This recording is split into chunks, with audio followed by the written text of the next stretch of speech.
Hello friends, good morning to all of you. आज है 19 जून और 19 जून के जितने भी टॉप मोस्ट करंट अफेयर्स हैं विथ रिवीजन एंड जीके के कुछ फैक्ट्स, लगभग 200 से 300 जीके के फैक्ट्स हम लोग रिवीजन करेंगे। और जो लोग भी अच्छे से तैयारी करना चाहते हैं वो ज़रूर इसको डेली फॉलो कर रहे हैं, इसलिए इस बात का पूरा ध्यान रखें कि कोई भी दिन ना छूटे। मैप भी हमने इंक्लूड किया है ताकि ज्योग्राफी आपका ऑटोमेटिकली रिवीजन हो जाए। और आज मैप की एक अलग सीरीज भी आएगी। अगर आपको डेली क्विज ज्वाइन करना है, आप जीके की क्विज लाइव देना चाहते हैं तो टेलीग्राम ज्वाइन कीजिए। साथ ही साथ सारे पीडीएफ कल भेज दिए गए हैं टेलीग्राम पे, तो जिनको भी पीडीएफ के लिए ज़रूरत थी वो पीडीएफ सब ले सकते हैं वहाँ पे। और पुराने पीडीएफ भी आप स्क्रॉल करोगे तो एक जगह 7-7 8-8 पीडीएफ मैंने सब भेज दिए हैं, एक भी पीडीएफ मैंने छोड़ा नहीं है। ठीक है, तो आप इस बात का ध्यान रखो। चलिए, पहला क्वेश्चन आज का जो है, कौन से राज्य मनरेगा के तहत सबसे ज़्यादा रोजगार देने वाला पहला राज्य बन गया है। ये स्टेट जो भी है, ये मनरेगा महात्मा गांधी रोजगार गारंटी अधिनियम जो पास हुआ था उसके तहत सबसे ज़्यादा इसने रोजगार दिया है। और इस स्टेट का नाम क्या है बताइए? तो ये है उत्तर प्रदेश। ये है उत्तर प्रदेश और उत्तर प्रदेश की राजधानी कहाँ है? लखनऊ। आपको पता है कि लखनऊ गोमती नदी के किनारे है। और उत्तर प्रदेश में भारत की बहुत फेमस नदियाँ भी बहती हैं, जैसे कि गंगा, जो कि सबसे ज़्यादा लंबाई उत्तर प्रदेश में ही है, लगभग 1400 किलोमीटर के आसपास है, लगभग मैं बोल रहा हूँ। और दूसरी चीज़ है, उत्तर प्रदेश में बहुत ही इम्पोर्टेंट नदियाँ जैसे कि इलाहाबाद में मिलती हैं, जो कि संगम है, यमुना और सरस्वती। तो ये तीनों नदियाँ इलाहाबाद में मिलती हैं। आपको ये याद होना चाहिए, यमुना जो है ये यमुनोत्री ग्लेशियर से निकलता है और गंगा उत्तरकाशी डिस्ट्रिक्ट गंगोत्री ग्लेशियर से निकलती है। तो हम लोग आगे का जो मैप है उसमें और डिटेल देखेंगे। और यहाँ के सीएम है योगी आदित्यनाथ, गवर्नर है, गवर्नर का नाम आपको कमेंट करके बताना है। बहुत ईजी है यार, बहुत ज़्यादा ईजी है, लाइव कमेंट करते रहो। दूसरी चीज़ है कि उत्तर प्रदेश के कुशीनगर में भारत का पहला ट्रांसजेंडर यूनिवर्सिटी बनने जा रहा है। और एक तरीके से भगवान राम की सबसे ऊंची मूर्ति इस दुनिया में बनने जा रही है उत्तर प्रदेश में ही। ठीक है, तो नेक्स्ट जो है, Monaco foundation award 2020 is given to. तो ये मोनाको फाउंडेशन अवार्ड ये एक प्रतिष्ठित अवार्ड है जो कि एक तरीके से डेवलपमेंटल इकोलॉजी एंड सोसाइटी के डेवलपमेंट के क्षेत्र में दिया जाता है। तो ये दिया गया है 2020 अवार्ड किसको? डेक्कन डेवलपमेंट सोसाइटी को। किसको दिया गया है? डेक्कन डेवलपमेंट सोसाइटी को। और मैं आज डेक्कन भी बताऊंगा। डेक्कन इलाका जो है जोग्राफिकल, आज मैंने फिजिकल मैप ऑफ इंडिया रखा है, फिजिकल मैप। ठीक है, चलिए आगे बढ़ते हैं। नेक्स्ट है, किसे यूएनएससी का अस्थायी अध्यक्ष चुना गया है, अस्थायी सदस्य चुना गया? Which country has elected as UNSC, मतलब United Nations Security Council non permanent member. अब ये क्या होता है, इसके फीचर क्या होते हैं, यूएन का एक तरीके से कंस्ट्रक्शन क्या होता है, रिप्रेजेंटेशन क्या होता है, इस पे जल्द ही मैं एक डिटेल वीडियो लेकर आऊँगा जिससे बहुत ज़्यादा सवाल पूछे जाते हैं, तो आप उसके लिए तैयार रहें। इसमें देखते हैं कि यूनाइटेड नेशंस जिसकी स्थापना हुई थी सैन फ्रांसिस्को एग्रीमेंट के तहत, उसका सबसे मजबूत पार्ट जो होता है वो होता है यूनाइटेड नेशंस सिक्योरिटी काउंसिल। क्योंकि जो भी महत्वपूर्ण, आप देखते होंगे कि कहीं भी पीस कीपिंग मिशन जाता है या कहीं भी किसी पे प्रतिबंध लगाया जाता है तो वो इसी ऑर्गेनाइजेशन से लगाया जाता है, यूएनएससी। तो इसमें 2 साल टर्म के लिए अस्थायी रूप से भारत को चुना गया है। किसको चुना गया है? भारत को। और ये बहुत अच्छी बात है, 184 वोट भारत को मिले थे और आपने कल न्यूज़ भी देखा होगा, तो ये एक अच्छी बात है अपनी। लेकिन हमें ज़रूरत है परमानेंट मेंबरशिप की, ना कि नॉन परमानेंट मेंबर से हमें कुछ विशेष फ़ायदा नहीं होता है। और जो विटो है, जिससे विटो पावर, जो 5 सुपर पावर्स एक तरीके से यूएन में दिखाई देते हैं, कौन कौन है? चाइना, रूस, अमेरिका, ब्रिटेन और फ्रांस। इन लोगों के पास स्पेशल वीटो होता है, जो कि ये अस्थाई मेंबर होते हैं, मतलब ये हमेशा रहते हैं। और जो अस्थाई होता है वो हट जाता है। इसी तरीके से आपने इसके एक कोर्ट होती है, ठीक है, जो कोर्ट होती है यूनाइटेड नेशंस की, उनमें जो प्रेसिडेंट होते हैं उनका कार्यकाल होता है 9 साल का। ठीक है, तो ये सब चीज़ें आपको ध्यान रखनी चाहिए जो भी प्रेसिडेंट हो। और भारत चूँकि चुना गया है तो बहुत सारी चीज़ें हैं जो अभी न्यूज़ में चल भी रही हैं, आपको मैं बताऊंगा और रिवीजन कराऊंगा एशिया का। सबसे ज़्यादा जो पूछी जाती हैं चीज़ें वो है एशिया का सबसे ऊंचा पर्वत, सबसे ऊंचा वाला स्थान तो वो है माउंट एवरेस्ट, और जिसे सागर माथा कहते हैं नेपाल में, ठीक है। और सबसे निचला जो है वो है डेड सी जॉर्डन के पास है। तो आज हम लोग वेस्ट एशिया को रिवीजन करेंगे क्योंकि सबसे ज़्यादा वेस्ट एशिया से सवाल पूछे जाते हैं। आपके सामने है ब्लैक सी, मैंने बताया था ब्लैक सी का फॉर्मूला RUBGT, जो लोग भी इसे याद करते होंगे समझ गए होंगे। R से होता है रोमानिया और रशिया, U से होगा यूक्रेन, B से होगा बुल्गारिया, G से जॉर्जिया और T से टर्की। इतने देश जो हैं ब्लैक सी के आसपास हैं और इनकी बाउंड्री लगती है ब्लैक सी से, ठीक है। इसी तरीके से आपको और दूसरा देखना पड़ेगा Caspian Sea. Caspian Sea is very easy.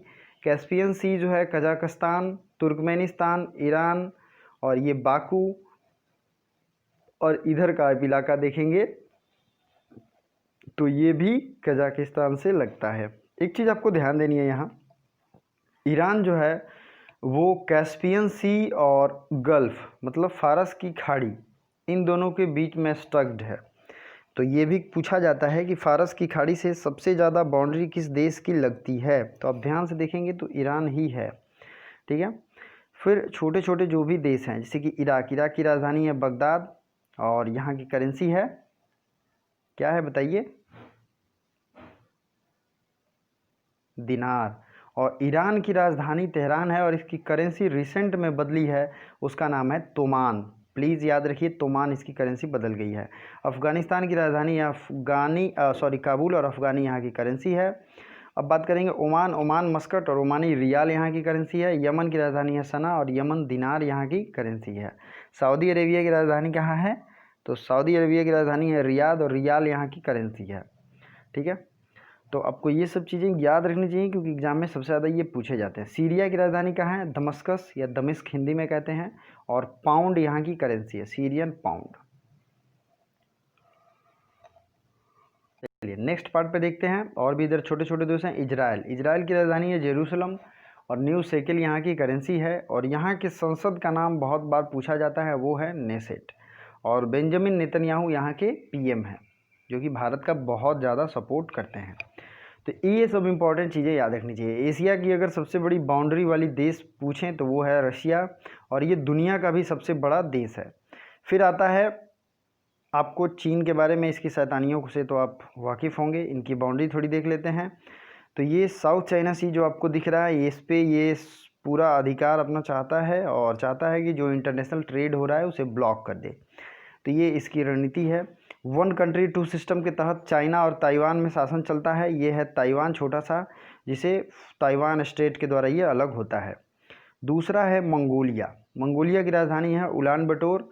Kazakhstan की राजधानी थी पहले अस्ताना, अब हो गई है नूर सुल्तान। तो आई होप इतना रिवीजन आपके लिए काफ़ी है। बाकी रिवीजन हम लोग करते रहते हैं, तो डेली देखा कीजिए और वीडियो को लाइक ज़रूर करिए। लाइक करने से बहुत ही ज़्यादा अच्छा भी लगता है और आपको भी एक मोटिवेशन मिलता होगा। किस देश ने नस्ल और जातिगत भेदभाव के लिए आयोग का गठन किया? विच country has appointed racism commission? UK, US, रूस और जापान। तो रेसिज्म कमीशन क्या होता है? जो नस्लीय भेदभाव होते हैं, जैसे कोई ब्लैक है कोई वाइट है, तो ब्लैक ने वाइट को कुछ कहा, उसे नीचा दिखाने की कोशिश की, या वाइट ने ब्लैक को कहा, इस तरीके की जो भी एक्टिविटी होती हैं, तो इससे निपटने के लिए ब्रिटेन ने ये कमीशन का घोषणा किया है। अब आपको मैं ब्रिटेन से रिलेटेड बड़ा इंटरेस्टिंग फैक्ट एक बताने जा रहा हूँ जो कि बहुत आपको अच्छा लगेगा। क्या आपको पता है यूनाइटेड किंगडम, ब्रिटेन, इंग्लैंड, ये सब अलग अलग जगह हैं।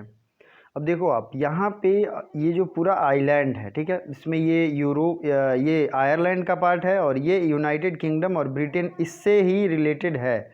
तो आपको क्या याद रखना होता है इसमें कि UK और आयरलैंड को अगर मिला देंगे, ये देखिए आप, ये हुआ आयरलैंड और ये हुआ UK, इसको अगर मिला देते हैं तो ये हो जाते हैं ब्रिटिश आइल्स, मतलब ब्रिटेन हो जाता है, ठीक है।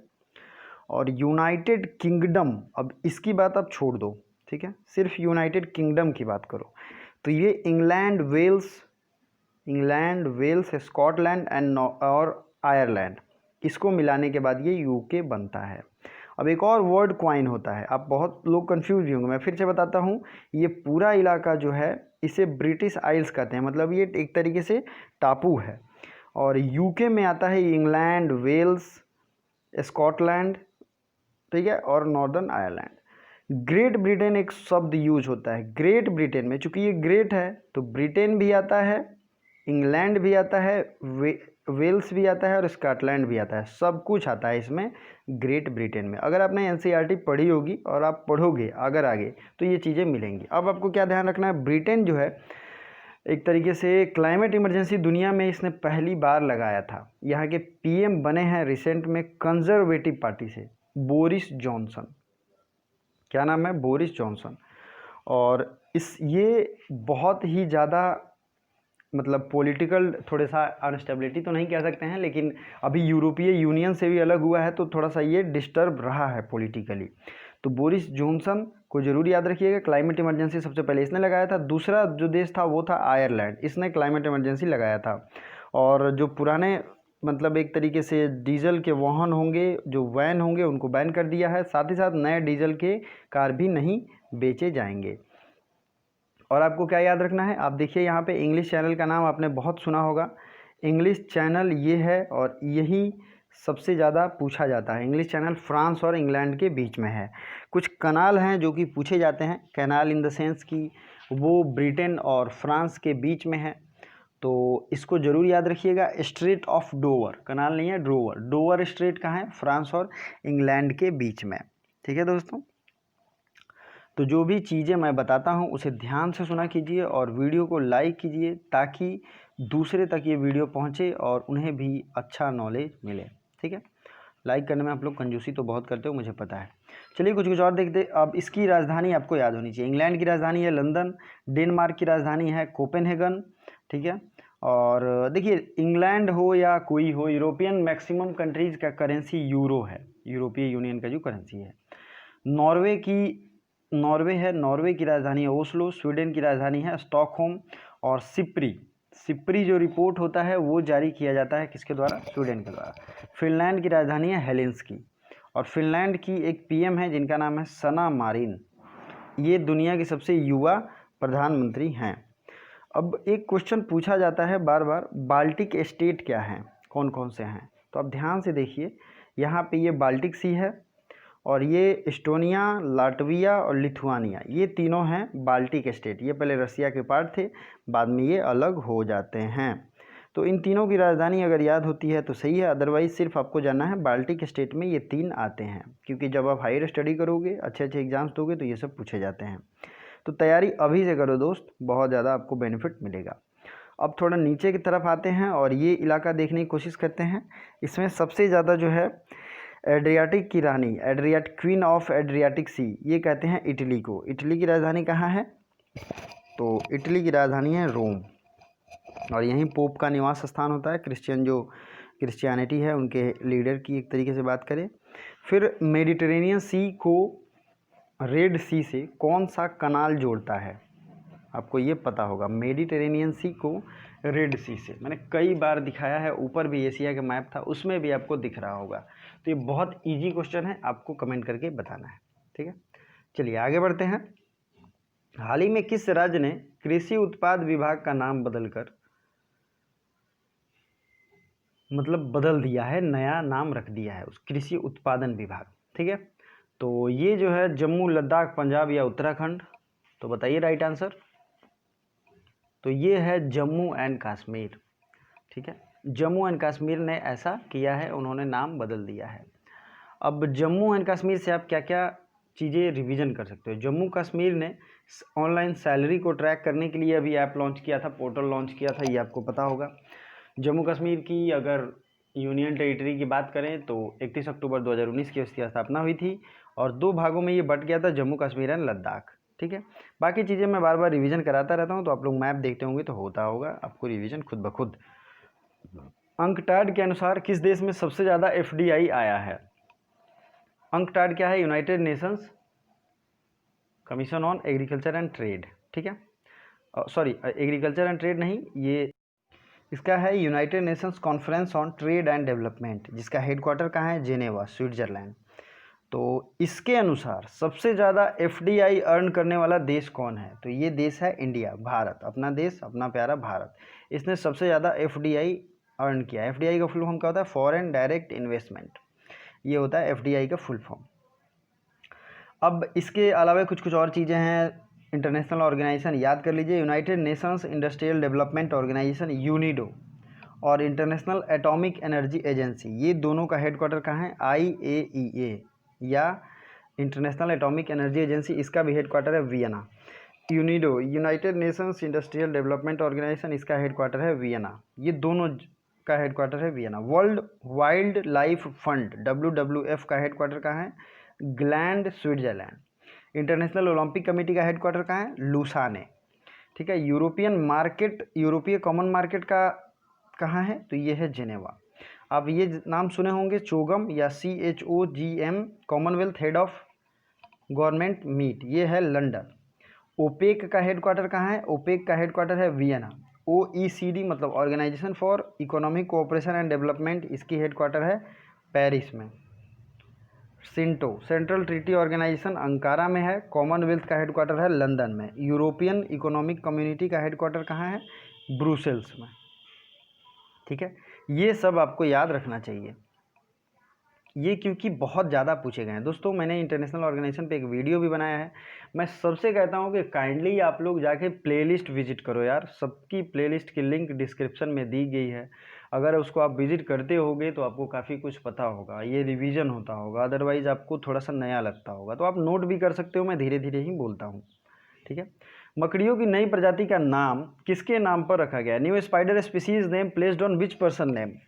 तो ये है ग्रेटा थनबर्ग। ग्रेटा थनबर्ग एक बहुत अच्छी, एक कम एज की इन्वायरमेंटलिस्ट हैं, जो कि इन्वायरमेंटल अवेयरनेस को लेकर बहुत ज़्यादा इन्होंने प्रचार प्रसार किया है, तो इनका नाम जरूर याद रखिए। नेक्स्ट क्वेश्चन है, बाल श्रमिक विद्या योजना किस राज्य ने लॉन्च किया है? तो जो भी चाइल्ड लेबर हैं, एक तरीके से रेस्क्यू किए जाते हैं, उनके लिए पढ़ाई लिखाई का रजिस्ट्रेशन सब खर्चा ये उत्तर प्रदेश सरकार ने ये लॉन्च किया है, ताकि उनकी पढ़ाई लिखाई अच्छे से हो सके। अब मैंने कहा था कि मैं आपको मैप दिखाऊंगा, उत्तर प्रदेश की बहुत बात हो रही है, तो सबसे पहले जम्मू एंड कश्मीर से शुरू करते हैं। Karakoram range, Ladakh range, Zanskar range, Ladakh range आपको पता ही है। अब यहाँ पे कितना दुख हुआ था हमें जब हमारे जवान शहीद हुए थे, तो हमें ये सब मैप में देखना चाहिए और पढ़ना चाहिए। ये है हिमालय। फिर आते हैं हम इंडो गंगेटिक प्लेन पे, दिल्ली, ये है यमुना, गंगा, घाघरा, गोमती, ये सब गंगा की सहायक नदियां हैं। कोसी भी सहायक नदी है। ठीक है। फिर अगर बात करें थार मरुस्थल, तो ये है राजस्थान में। ठीक है दोस्तों। नेक्स्ट अगर देखें कच्छ ऑफ रण, तो ये है कहाँ? गुजरात में। सतपुड़ा और विंध्य, तो विंध्य हो जाता है मध्य प्रदेश में थोड़ा, और सतपुड़ा हो जाता है थोड़ा MP में और थोड़ा महाराष्ट्र में भी। नर्मदा और तापी ये दोनों अरब सागर में गिरती हैं। और अगर कुछ बात करें और स्पेशल, तो ईस्ट वेस्टर्न घाट को कौन सा, किस नाम से जाना जाता है? तो ये हो जाता है कोंकण तट, ये हो जाता है मालाबार तट, और इधर से हो जाता है कोरोमंडल तट, और ये हो जाता है नॉर्दर्न सरकार तट। तो पहले तो आपको मैप पता होना चाहिए कि है क्या वाकई में। ठीक है। तो इससे आपकी रिवीजन और अच्छी होगी और आपको टाइम ज़्यादा मिलेगा। अब होता है एक क्वेश्चन पूछा जाता है, पाक की खाड़ी जो कि भारत और श्रीलंका के बीच में है, तो ये यहाँ पे है। चलिए आगे बढ़ते हैं। गुलजार देहलवी का निधन हो गया, वो प्रसिद्ध क्या थे? Gulzar Dehlavi, death occurred which he related with which profession? तो ये जो थे ये एक बहुत प्रसिद्ध पोएट थे। क्या थे? पोएट। सस्टेनेबल गैस्ट्रोनॉमी डे, अब सस्टेनेबल गैस्ट्रोनॉमी डे बहुत सारे लोग इस पर स्ट्रेंज भी होंगे कि ये क्या है। दरअसल ये एक कुकिंग का आर्ट होता है। ठीक है। ये डे कब मनाया जाता है? कुकिंग आर्ट, पाक कला हिंदी में कहते हैं। तो ये डे है, मनाया जाता है आपको 18 जून को। ठीक है। 18 जून को मनाया जाता है। अब आपको यहाँ पे होमवर्क मैं दे रहा हूँ कि जितने भी डे मैंने बताए हैं, जितने भी आपको याद हैं, सीक्वेंस वाइज लाइन से आप मुझे कमेंट करके बता सकते हो। इससे आपका ही रिवीजन होगा, मेरा तो जो होगा सो होगा ही। ठीक है। आपका रिवीजन अच्छा होगा, मुझे खुशी होगी कि आपने अपनी तैयारी जारी रखी है। World Day to Combat Desertification and Drought, ये कब मनाया गया? तो ये मनाया गया 17 जून को। नेक्स्ट है AIIB approved how much $1 million to India for COVID-19? कितने डॉलर की अनुमति दी है AIIB ने? तो ये मैंने कल ही बताया था, $750 मिलियन डॉलर। और AIIB का हेडक्वार्टर है बीजिंग, चाइना में। साथ ही साथ और भी इंपॉर्टेंट चीज़ों को मैंने कल रिवीजन कराया था, तो काइंडली अगर आपने नहीं विजिट किया है कल के करंट अफेयर्स तो ज़रूर विजिट करो यार, क्योंकि वो बहुत इंपॉर्टेंट है। Which river of Odisha has a 500-year-old ancient submerge temple? तो मैंने कल ही बताया था, ये नदी कौन सा है? तो ये है Mahanadi. Which state government has launched job portal called कर्मभूमि? कर्मभूमि किसने लॉन्च किया है? तो ये लॉन्च किया है वेस्ट बंगाल ने। ठीक है। और क्विज़ के लिए प्लीज़ ज्वाइन कर लो, और PDF के लिए टेलीग्राम। और अगर आपको करंट अफेयर्स की ईयरली PDF चाहिए तो उसका भी लिंक मैं शेयर करता रहता हूँ। काइंडली स्क्रॉल कीजिए, क्विज़ देखिए, जितने भी लिंक हैं इंपॉर्टेंट पढ़िए और पढ़िए पढ़िए, यही काम है, इसी से सफलता मिलेगी। क्योंकि मेरा तो प्लेसमेंट हो चुका है, तो मैं चाहता हूँ कि मेरी तरह सब लोग सक्सेसफुल हों। ठीक है।